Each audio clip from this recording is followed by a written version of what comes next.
how do I change myself to make everyone else happy? You will lose yourself in other people.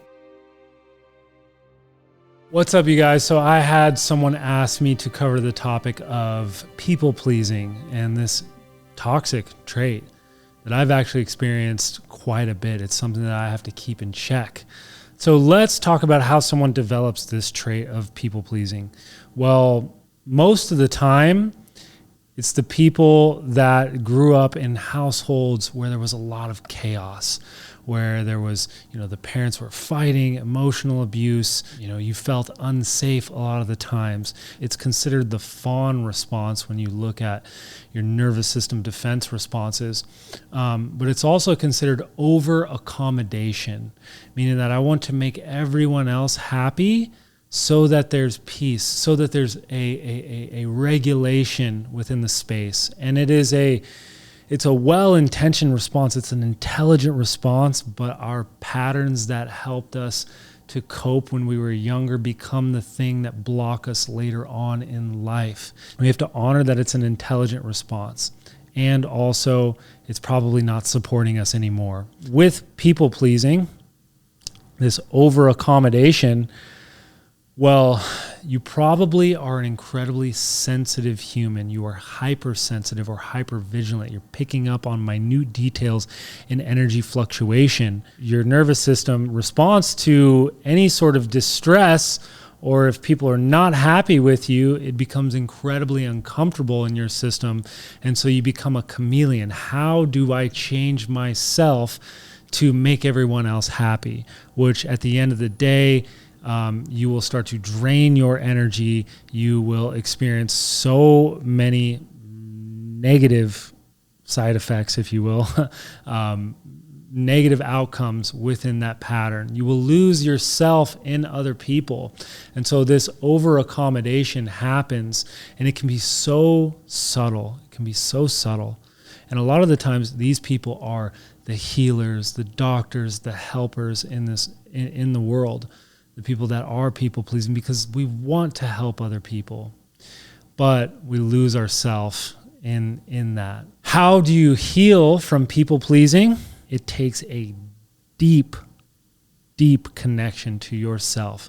It is calling back all of your energy from all of the other people, from needing to make sure that there's no conflict going on. It's a twofold thing. So it's actually being okay with there being conflict, being okay with being misunderstood. There's a deep sense, there's a special type of freedom that comes when you actually make peace with being misunderstood, or when you make peace with actually there being conflict with other people. You are not designed for everyone. You're going to have people that don't like you. You're going to have haters. You're going to have people that disagree with you. It's a good thing for there to be polarity in your life where people disagree with whatever you're saying or however you're acting, perhaps. You have to start to develop and come back to your own frame, your own somatic awareness, calling your energy back in. What feels good for you? In my life, I have done this so much. I have changed myself. I have chameleoned to what I think everyone wants me to be. And I have tried to please so many people, and therefore losing myself in my preference. That is the key to healing people pleasing, over accommodation. Sink deep into what is your preference, because you have a preference, and being able to have enough somatic literacy, enough expression to actually voice your preference. This is what I want. This is what I need.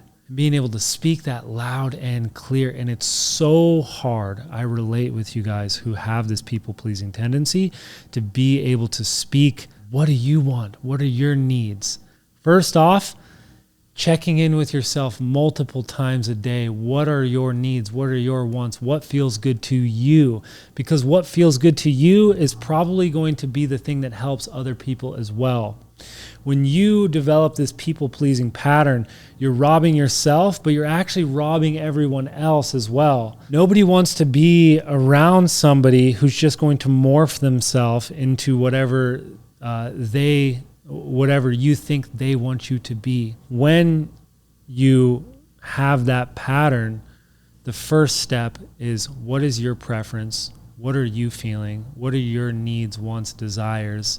That is your internal artist speaking to you. And then from there, it's being able to voice that out into the world, into other people.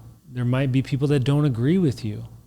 You have to learn to make peace with being misunderstood, or with others, with there being conflict from other people. So with people pleasing, it's about coming back to your frame, figuring out what your needs, what your wants are, what is your preference, honoring that fully, expressing that to other people, and then not being afraid if other people disagree with you, not losing your own frame inside of yourself. From that place, you can actually start to develop healthy relationships. You can actually start to call in the people that you want to be around, because you are being yourself, and it's not a facade of you.